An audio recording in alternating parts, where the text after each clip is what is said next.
Hi, welcome to the show. Do you ever check your door 3 times to check if it's locked before you can leave? Do you ever replay conversations over and over in your head? Well, if you do, you might be asking yourself if you have OCD, obsessive compulsive disorder. And today we're going to talk with Kelly Hoffman, licensed clinical professional counselor, and she's going to help answer some of those questions. What is OCD and what OCD is not, and some of the ways that you can treat and deal with OCD if you do have it. So Kelly, welcome, and thank you so much for being here today. So first question, what is OCD? What does it look like? I mean, OCD is, intrusive thoughts, unwanted thoughts, distress, compulsion, and just to the part where it messes with the function in our life daily. Yeah. It's those unwanted thoughts to just stay there, and then you compulse to them over and over in the moment to kind of relieve the anxiety from it. Right. And that's a really good point. With OCD, it impairs a person's life. It impairs their functioning. So it's not just one time like, oh, did I do something stupid at the party? And you play that thought over. This is more of a daily habit ritual that comes up frequently in a person's life. Yes, it really is. Sometimes someone can have an intrusive thought, but they have the ability to let it pass and not go into this compulsion or this distress. Mm-hmm. And sometimes OCD is so clever that once you compulse, it just picks up. Mm-hmm. It just grabs you and it picks up, and then it continues the process. And it really can interfere with work, school, social, family, all of those things. And sometimes people are high functioning OCD where maybe more towards the perfectionist side that they can perform, but then they're so exhausted at home that they're continuing the rumination in the process. But yes, it's right. It is life-changing. Yeah, and you brought up an important word, perfectionism, mm-hmm. right? So we have OCD and perfectionism. So some people might just think that they're a perfectionist, but it could be OCD too. How do you kind of help somebody kind of work through that to figure out, is it just, perfectionism, or is it OCD behaviors driving that? I think that's such a great question, to be honest, because GAD's in there sometimes too. So generalized anxiety. Absolutely. And really, it's really looking at the function of how this perfectionism is, right? Perfectionism in a person who's not on the GAD side or the OCD side, it's more of a trait for them. It's like a strength-based thing for them. Oh, I strive to be perfect. It's value-based. It's, it's how they're perceived for themselves, their higher expectation of self. Okay. That's perfectionism. As long as they're not having anxiety, right? Like they can go and I have to do this job perfectly, so I am going to reread it, but I can let it go after a certain part and then I can still function and it doesn't impact me. Right. When you look at GAD on the perfectionist side, it's more the preparing, right? Like I'm going to prepare every situation. I'm going to over prepare. I'm going to control every single or every single piece to whatever I'm doing because it's overwhelming, right? Yeah. And if I can't control it, then it just must not be good enough. So what happens for the GAD side is like, this is the best example I give people. When we plan a party, right? Let's just say we're planning a wedding for our kiddos, right? And we are a control person, right? That's totally generalized anxiety. Yeah. And so then I go into this mindset of, okay, I got to have this checklist, this. I don't prepare for anything to happen. Mm-hmm. I'm prepared to go accordingly to how I controlled it. Yeah. And so with GAD, if something goes out of control, I go more into a catastrophizing the situation and the future, but I'm not actually compulsing in the moment because I'm just creating worry. Okay. I'm not doing anything. So that's more the GAD side. Now the OCD side is fear-based, doubt-based, guilt, morals, right? And so I have to go in and I have to do something over and over and over, but it's in the moment. Yeah. And then it's to the situation where it's like, a lot of times we say the what ifs in OCD. Mm-hmm. I like to say the ifs and then. So if I don't do this perfectly, then I'm a bad person. Then something bad's going to happen to me. Then I'm not good enough for myself. So it's very fear-based. Or sometimes with like scrupulosity and perfectionism, it's like, oh, then I failed God. Yeah. And so that's the difference between the three. So usually I'm looking at the function. Okay. Because perfectionism can be a great strength. And it can be your weakness too. Yeah. And so it's just really understanding where it's coming from and why. Right. And I think with OCD and anxiety, you spoke on a really important word, and I hope people heard that over and over: control. Yes. Oof. Right. Massive. Right. With perfectionists, yes, they have a plan of how something should be, and they're going to follow that. But with anxiety, it controls you. Yep. And you need to control everything, or life is not good. Right. Something bad will happen. Absolutely. And then there's that uncertainty part that generalized anxiety and OCD can't really live without, or they need that confirmation. No. So with generalized anxiety, again, it's the pre-preparation of something. I'm going to do everything I can before to ensure nothing goes wrong. Yeah. Then if something goes wrong, I'm going into that mindset of catastrophizing the situation. So now I'm going into the future. That's really the kind of difference between GAD and OCD, where it is realistic based. It's just now I'm going into those cognitive distortions or those thinking errors and then those negative thought patterns, depending on how you describe it. But I'm not doing anything with it. And so I'm just ruminating on the narrative I'm creating from those thoughts. Where OCD, it's like, I have to do it now. I have to do it now. And if I can't do it right now, then I'm going to go in complete dysfunction. I'm not going to, I won't be able to move forward. Exactly. I'm stuck. Yep. Roadblock. I'm right there. Roadblock. Yep. Absolutely. Yeah, absolutely. Do you notice a difference of how it might show up in between kids and adults? Yeah. I mean, all the compulsions are kind of the same. Yeah. I think adults maybe could have more functioning because their responsibility is higher. Like they have to go to work, or maybe they're stay-home moms and they have to provide for their children, or they have different responsibilities than kiddos. Yeah. So when you see it pop up for adults and kiddos, it can look the same, to be honest. It's just environments might be different and responsibility might be different. Where kiddos, it can impact schools and social functioning, and you have rituals, you can't get out of the bathroom, like all of these things. Right. With adults, it's almost the same thing. It's just different environments. And I would say that would be the biggest difference between the two, because the compulsive behavior is the same. Okay. Is there a certain age that people start seeing some of these symptoms pop up? I've seen as young as 4. Yeah. I'm sure there could be younger.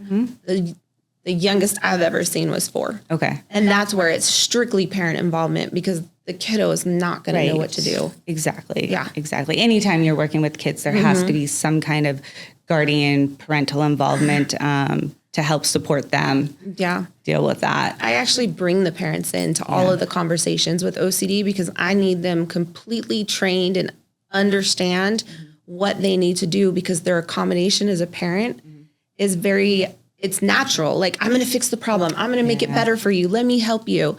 And so when the kiddo is struggling and the parent's still thinking like that, and then we're creating a plan to like kind of bully back the OCD, the parent's interfering because they're doing what we're naturally trained. Yeah. So we have to go and educate them and kind of normalize that they're going to experience their own pain, their own suffering, and their own questioning, because we have to change their parenting style to go towards more validation and support versus accommodation and reassurance. Yeah, I love the way you said that. And since you kind of went there, let's jump into it. What are some recommended treatment supports for people dealing with OCD? And I know there's a variety out there, but there's some that are considered better than others. Right. So what are some of the things you use that you've seen that are successful? Yeah. So the things that I've used that are successful, the gold standard is exposure response prevention. Yeah. That is the gold standard. It is from a CBT form. Yeah. But I also use acceptance and commitments, because I bring the value system into the whole process. Love that. So I coordinate the two together. So those are the main ones I use, but I also use dialectical behavioral therapy. Yeah. I'm very DBT based. Yeah. But it really, if you break it down and you look at other modalities, as long as you're teaching what emotion regulation is and how to tolerate distress and uncertainty, and however it lines up in your modality, which you could make that happen to almost any, that's the most important part about the skill base, right? Emotion regulation and distress tolerance. But ERP is the gold standard. They are coming out with the ICBT, which is the interference cognitive behavioral therapy. Yeah. To be honest, I'm still learning about it. Yeah. And so it's proven to be evidence-based and very helpful with restructuring the root of the intrusive thought and putting it into uncertainty to lead to exposures. Yeah. But right now, the common is exposure response prevention. Okay. So what would that look like for somebody coming in? They believe that they're dealing with OCD. They, take that first step of coming into therapy, and they're in your office, they're in your chair. How do you proceed with them? So I kind of very structured when it comes to the outpatient side, because I really have a process that helps set the whole system up. Okay. I really believe OCD is one of those system things. So just as I was talking about the adults working with their kiddos, family and friends or partners or spouses, whatever the language is, it's important that they understand too. So usually like the very first session is an intake. What are your symptoms? What are the function? How is it messing with your ADLs? How is it interfering with your life? What's your social? What are the compulsive behaviors, right? So we're going through the initial assessment. Then in the second session, I go through psychoeducation. Look, this is OCD. This is the cycle. This is why it continues to grow. And every time we do, some people call it neutralizing the behavior, which basically means the compulsion. So every time I lean into that compulsion, the cycle goes over. So that second session, I'm truly doing psychoeducation. Yeah. Then the third session, I really try to bring the support system in. Okay. And I do the same process because I can start exposures, but if your support system doesn't know what to do, it's like counterintuitive, right? Like, it's like good luck. Have fun. You're on your own, right? Go for it, right? Yeah. So I bring the family in to teach them everything, even how to create exposures, even what to say in validation, and what's the difference between the things we talked about, validation and support versus accommodation and reassurance. And so that's usually the first 3 sessions. Now, when I first get someone, I usually have them start the first 2 weeks, 2 sessions, because I want to get that psychoeducation in. I want to get the ball rolling. Yeah. So once I do that, then we go into exposure-based process. Okay. So we'll create exposures. I don't do gradual or hierarchy. Okay. I'm more just like, hey, we're going to go with it and see what happens. So you're throw them in the pool. Yeah, basically, but it also depends on environment. If someone can't leave the house, obviously the exposures is going to be based on the house. Yeah. It doesn't mean it's small. It's still big for them, right? And then when we get it out of the environment, then it's going to be based on that. And then as they continue to understand, then it's all of it, right? Yeah. Like we're just going to randomize and see what happens. I will bring family in or support system in as well to learn how to run an exposure, how to create one in the moment. So I really have the support system involved. Yeah. When I look at the IOP side, the really great thing is they're 3 hours a day. Yeah. I can assess you. I can get your plan going. The next day you're in, we can start exposures because there's a team that helps you through the distress. So you're going to learn it while you're doing exposures. Right. So it really depends on what side you're coming from. Yeah. And to be clear, when you say exposure, you are exposing them to that thing that causes them anxiety, distress, obsessive thoughts where they cannot move forward in their life, and being able to face that and not have to go through that compulsion before they move forward. And when you say distress, that's really like sitting in the feeling and emotion that the person's feeling without feeling like I have to do this or something bad will happen. Yep. Okay. Absolutely. Okay. We're basically trying to stop them from compulsing. Yeah. So they have to be able to understand their emotional regulation, right? Understand, be aware, how to identify it. And then I want to sit through it. I use ride the wave or urge surfing with distress tolerance because visually you can see it, right? Like I'm just going to take it to the peak and come down. Yep, ride the emotional wave. Absolutely. Yep. And so that's why I use it because visually it seems easier for people. But again, as long as you're teaching that, it just works. Right. And yes, it is fear-based.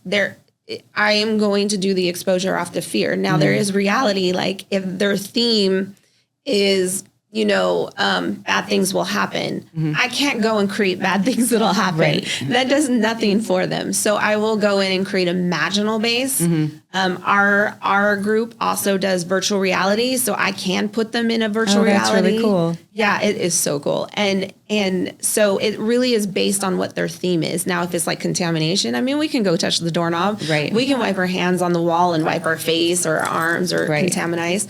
So it is really based off of what the fear is. That specific thing. Yes. Yeah. And then the interoceptive works with the somatic symptoms of it. So we can expose them to the physical sensations as well. Right. I love that you guys are utilizing technology to help support people.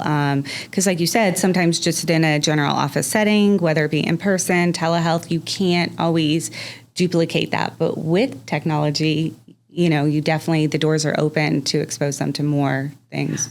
It's really cool. I really like it. Yeah. I can expose them to a lot. Do you see a difference in like how kids or adults will deal with using the technology? Are they both open to it? Both are actually pretty open. Okay. We've had a lot of great compliments about it. And of course, a few that like, this doesn't feel good for me, right? So it's understanding who they are as a person too. But yes, we've had a lot of success. We originally actually got it for the eating disorder of our clinic. Okay. Because we can change their body size. Yeah. And then we're like, wait, there's so many other things we can add to this. So we add social anxiety. We added OCD things and, behavior with food. And so it's really neat and awesome. And it's fun to watch. And I control it from my computer while they're going through it. Right. So you're right there with them. Yep. You're still present with them. Yes, absolutely. Okay. I love that. I think, from movies and just media, I think it's easy to see the behavior, how that might show up, and a person understand that they might have OCD symptoms. But talk a little bit about what thoughts are, because we all have thoughts that come in our head. Like I said earlier, we might replay a situation that happened, but what are some thoughts that maybe a person who truly has a diagnosis of OCD might be experiencing? What is that like for them? Yeah, so a lot of times their thought expands to something that's going to be fear-based, right? Okay. So this is where I like the if and then statement. That's what I call it, but it's the what ifs, right? So if I touch the doorknob, then I'm going to be contaminated. Okay. So I have to not touch the doorknob. These are the thoughts that are happening, right? So I have to use my hand or I have to use my foot. Right. I can't go into public restrooms because then I'm going to be contaminated and then people are going to get sick. Bad things happening. If I drive in a different route, something bad's going to happen. So I have to take this route no matter what every single time. Harm OCD, right? Like, I could just grab that knife and slice my knee, right? I can harm myself. Otherwise, something bad's going to happen. Right. But then it's fear-based, so they're just internally panicking. Right. Pedophile OCD, that one's a really hard one for people to really treat as therapists. And it's really understanding the function between an actual pedophile and a pedophile OCD, because there is a big difference.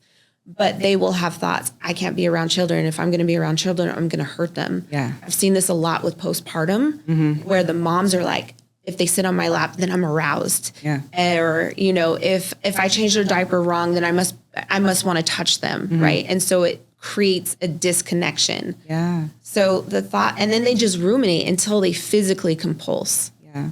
And thank you for sharing that example, because I think that's probably a more of a sensitive topic that many people would might feel shame or guilt for thinking about. So I think it's good to, shed some light that does happen and there is help for it. Yes. If that is happening or you're experiencing that. Yeah. It's pretty common. Yeah. But a lot of people have guilt and shame that go with it. So yeah. Yep. Yeah. And that is a good segue. What happens when somebody has those type of OCD thoughts and they just stuff them or keep them inside? It really can debilitate their life. It really can. They need higher level of care. They could need residential level of care because they're shutting down everything. They're not going around friends and families that have kids. They're not going to stores because there's kids. They're avoiding kids at all costs. Social media, not looking at any kid pictures, right? Like if your family post it, I can't look at it because then I'm attracted, or then I want to do something sexually harmful, right? And so when you push it down and don't really understand and you keep pushing and preaching, you really feel like you're a pedophile. Yeah. But the truth is that's POCD. Right. Right. And those compulsions are just contributing. It's making it worse and worse. Right. So now it debilitates you from life. Right. And to be clear, we're talking about thoughts, not actually actions where somebody has done something to a child. These are just thoughts and like the fear of. Right. And that, I mean, there is a big difference between a pedophile and OCD and people. But when you're new in OCD world and you really don't understand, a lot of times you're like, oh, they're a pedophile. Right. Even I had an intern who was like, I'm just reminding you, I have to I'm a mandated reporter. And I'm like, wait. They have POCD. It's totally different. Right. And so, but these are the thoughts. Yeah. Yep. And so their compulsion really is mostly avoidance for everything. Okay. Is there a success story that maybe you can share to help our viewers understand that process of maybe an issue that somebody with OCD was dealing with, what that process was of going to therapy, exposure, and working through that, and then how they what their life looked like afterwards? Yeah, absolutely. I feel like there's so many great stories with OCD because once you genuinely understand it and your support system's involved, things change. Yeah. So, I mean, I can take multiple examples, but I'll take one where I had a client come in and she had relationship OCD as well as pedophile OCD. Okay. So we got both going at the same time. Yeah. So we come in, assessment, psychoeducation, family involvement, husband, parents, siblings, education to them. And then we just started doing the exposures, right? We're going to go to the park and sit and watch kids play. We're going to go walk around stores and watch kids play, or watch kids in the toy section, right? Like, so sometimes it does feel a little creepy, but I'm not harming the space in any kind of way because she's so scared. And so the more we did exposures and the more we brought the value system in, because she's very God-based, like religious-based. So we would bring God into the conversation a lot. That's part of that value base. And we just kept working through. Her family was on board, so they helped outside of here. And then we just kept going through. And now I see her maybe once every 6 months, just for check-ins. Yep, maintenance, Yep. Okay. So is she able to be around kids without some of those thoughts? She's a nanny. Look at that. She's a nanny. Okay. And when you say relationship. Ooh, yeah, that's a fun one. Talk to me about that a little bit.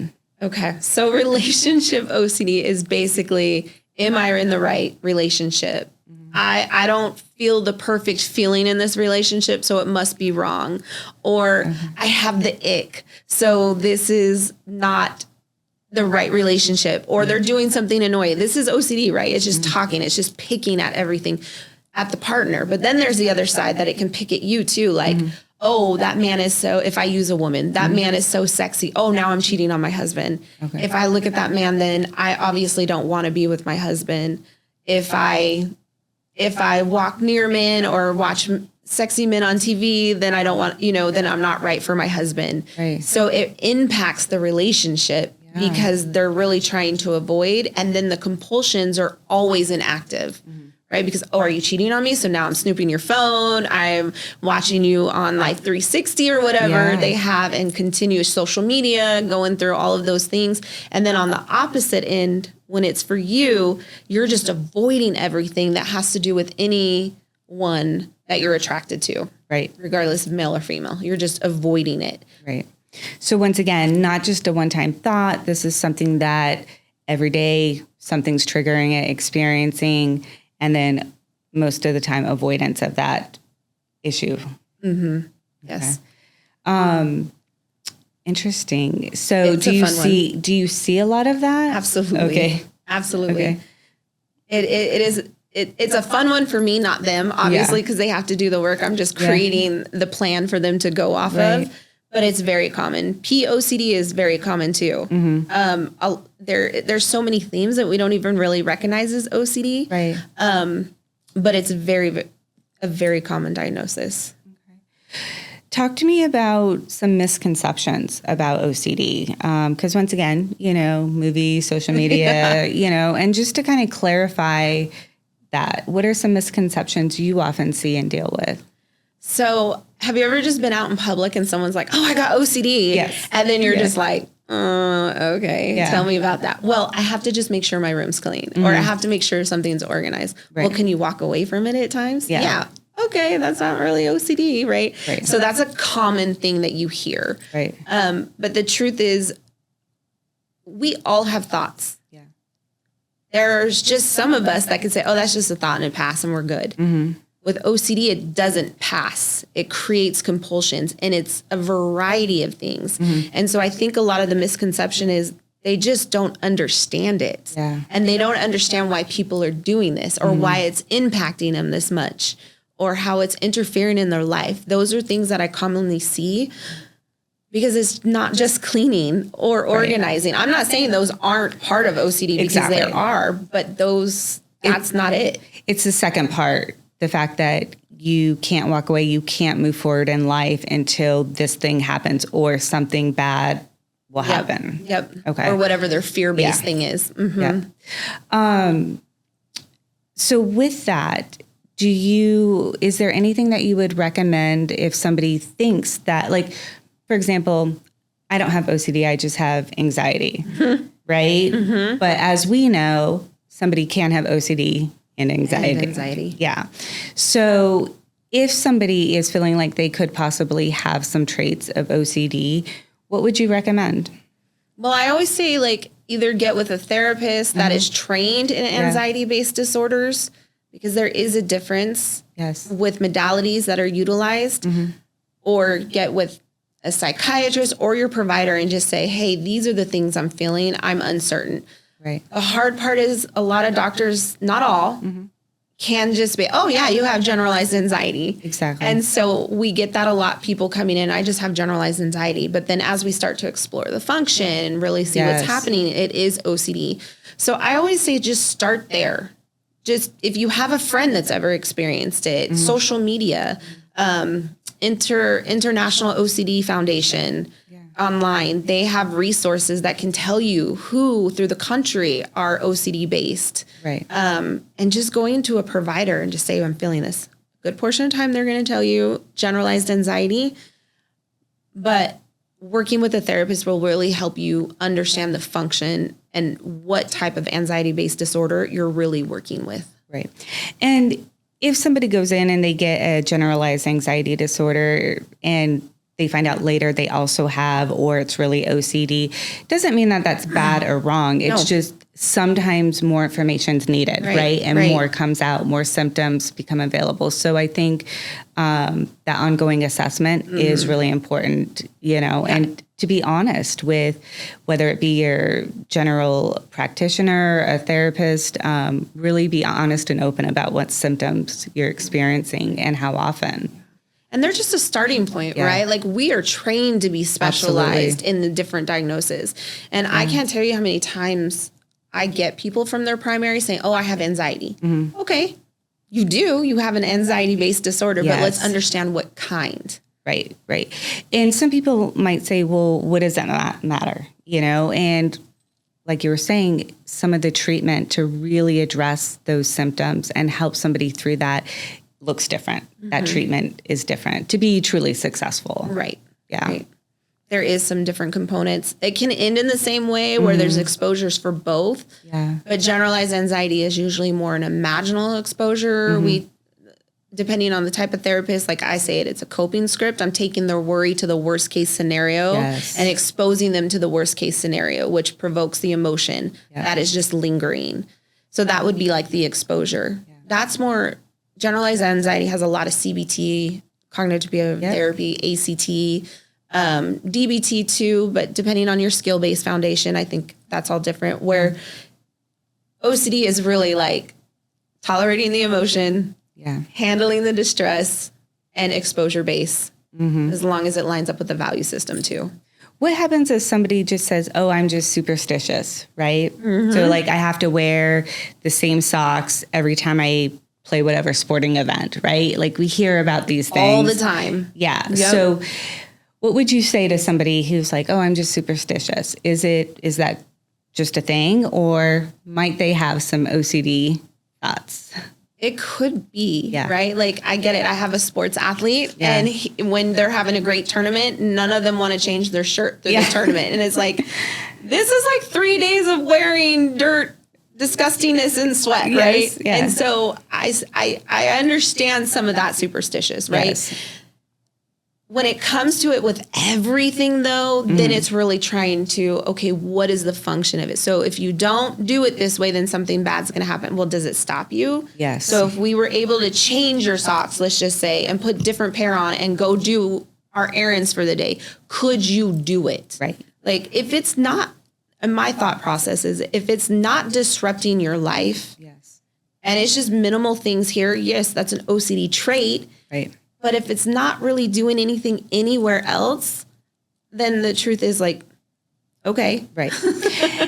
And that's exactly it. A person can have traits, but still not meet full criteria. Yes. So that's also important. Just because you might have a trait of something doesn't mean that you meet the criteria for that full diagnosis. But if you're worried or have questions about traits, absolutely talk to somebody, bring it up. Absolutely. And it's not like we can't do our ERP with traits. Yes. Right? Let's just change your socks. Let's just see how it goes. Right. Can we do that a couple times a week, right? And just see how they tolerate it. Yeah. No, thank you so much for clarifying that. Kelly, it's been great having you. Thank you. If anybody wants to get in contact or has any other questions, is there a way that they can get in touch with you, connect with you? Absolutely. So I work at Mind and Strength Counseling here in Las Vegas. That is my outpatient private practice that we moved from Utah. I work at Everbrave to help consult and build the team on the IOP side, the intensive outpatient side. Yeah. But my primary job is Mind and Strength. So you can go to our website. You can even email me, kelly@mindandstrength.com. Okay. Sorry. .net. Okay. So kelly@mindandstrength.net. Yeah. You can go to our website, get our Las Vegas number. We're on Instagram, Mind and Strength. We're on Facebook, Mind and Strength.